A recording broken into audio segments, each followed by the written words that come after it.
Hello, in this video I'm gonna show you how you can hide games on Nintendo Switch. So if you want to hide a game, then unfortunately there is no option that allows you to simply hide the game from the main menu. In order to completely hide the game, you need to remove it or delete it. In order to do so, you need to select the game, then use the plus sign to go to the options, and then over here in data management you have delete software, but your save data will not be deleted. So if you want to keep your save data, that's completely fine, you can do that. If you want to simply hide the game, then you need to delete it.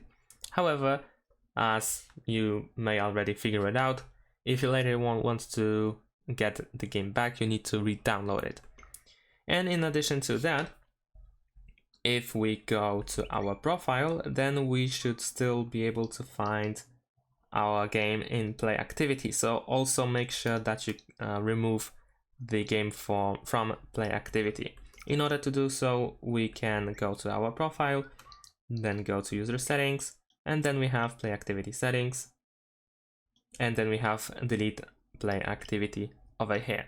So by doing so, we will clear our play activity history deleted. And now if I go back and I go to my profile, then as you can see, I have no play activity.